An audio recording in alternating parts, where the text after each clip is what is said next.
12-hour sports, we back at it again. And by the title and thumbnail, you can see that the focal point of today's video, we're going to be talking about two players, two rookies in particular, who I've been talking about the whole time. And I think that when I look at preseason in the NFL, I've been saying it so many times, but I'm going to say it again just to reiterate and tell you where I'm at right now. I don't take great performances or really good performances, solid performances. I don't take those and swing one way. If you have a bad performance, I don't take it and swing the other way and say that you're good or bad based off of that. But like I've said with joint practices, like I've said with preseason, mini camps, OTAs, all I want to do is confirm that guy I've been hearing about from the coaching staff. Confirm that guy you've been hearing about from the college coaching staff and the guy that you drafted and everything that went into the process of selecting the guy in the draft. I want to confirm that and make sure it's true. Make sure everything, that's kind of like the draft combine. You see these guys, they're running in shorts and T-shirts and compressions. You want to confirm the athleticism that you saw on film, some of the explosiveness. And I think that Tyrique Stevenson, Roschon Johnson. Now, I've been talking about these two players for a long time. And all the Chicago Bears fans who follow the channel and watch this, they know. I've been talking about Tyrique Stevenson as my guy. And like I said, played at Georgia, he went to Miami, a press man corner. And looking at everything he did, now he made a lot of plays. And like I said, I can't get to the film just yet to break it down. But in the regular season, we'll be on it. But he made a lot of plays in press man coverage, and he had some big time hits. Now, I knew he was a hitter. I knew that, but just seeing how physical he was. And like I said, that's when he's going to be at his best, when he can get his hands on the receiver, when he can be physical and play to his advantage. Now he's trying to dictate the route. That's what you want to do with Tyrique Stevenson. And they put him in a lot of those situations and positions. And really, I think that out of the entire defense, now we're going to talk about some other things that I did not really like from the defense. But like I said, I had to like that. Some of the safeties played well as well. Had Williamson out there balling, another draft pick. But like I said, Tyrique Stevenson, he's a guy being on my radar and getting into the next player. That's Roschon Johnson, the running back. He looked explosive. Now, I knew in talking about Roschon Johnson, I want to talk about him as his character first, before I get into what he is as a player and how he showed me in preseason. The Texas running back coach said that he knew that Roschon Johnson would be special. Not a lot of people are built like Roschon Johnson mentally. This is without football. Bijan Robinson, the 8th overall pick, I know a lot of people know it already, plays for the Atlanta Falcons. He's the electric running back. He's dominant. He was the 8th overall pick for a reason. But Roschon Johnson could have transferred.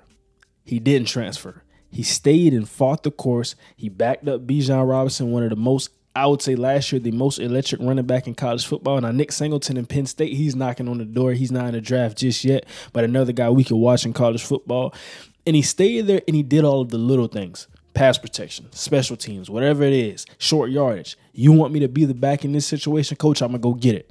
That's what the Texas running back coach was saying. And during draft season, when I was looking and scouting all of these guys, it was something that made him stand out to me because that's not typical. Even the same thing with Bijan. Now, Bijan is not a Chicago Bear, but they both have that mindset in that I'm not selfish. And I think that's going to play a big time role because whether he has to have a role on special teams, whether he has to be the third down pass protector, whether he has to catch the football out of the backfield, or even if he's just a short yardage because you have Khalil Herbert, Deonta Foreman. There are some guys in front of him with some veteran leadership who probably are going to get more reps to start the season, but I don't think he cares. I think he's going to put his head down, continue to work, and when his time comes, just like it did in preseason, he was electric. Now, he caught a couple passes, but seeing what he did from the runs, I saw the jump cuts. I saw some explosion in his burst.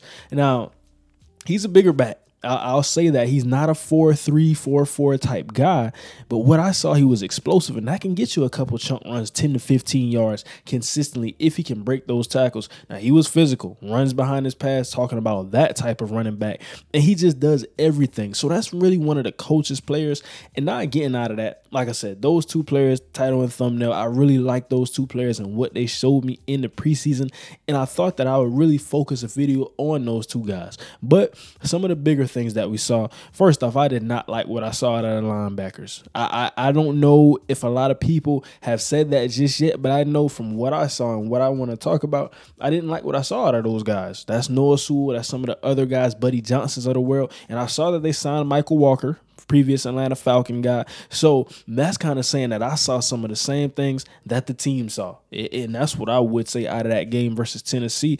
And really Justin Fields, DJ Moore. How could I get out of this video without saying it? Big time connection. They've been doing it. They've been doing it up. I mean, I was live streaming that game, watching it live, and I said that first off, a lot of people touch on the pass and the fact that DJ Moore had to bobble the pass. I think we're looking too much into that. And the fact that Justin Fields, I believe he had 129 yards on 3 completions. He had the out route to the fullback, and then he had to flush out and dumped it off to Khalil Herbert, and then he had the ball with DJ Moore. So 2 of those were touchdowns to Herbert and Moore, but Moore caught a touchdown from his first game time pass with Justin Fields. For Josh Allen, it was Stephon Diggs. For Jalen Hurts, it was A.J. Brown. For Justin Fields, will it be DJ Moore? I'm seeing the connection. I like the connection. Those are some of my quicker takeaways from this preseason game. And like I said, Roschon Johnson and Tyrique Stevenson, they've shown me a lot, and I want to see more. I'm going to see it with practice. I'm going to see it in this next preseason game. But until next time, that's going to do it for today. Don't forget to like, comment, and subscribe if you like the thoughts. And now, we out. Where do they see it? I think Scott's out there. First touch for DJ Moore. DJ Moore. DJ Moore. DJ Moore to the house on the first play. DJ Moore. For Stephon Diggs. For Josh Allen, it was Stephon Diggs. For Jalen Hurts, it was A.J. Brown. For Justin Fields, will it be DJ Moore? I'm already dropping a video talking about this play. The first play. The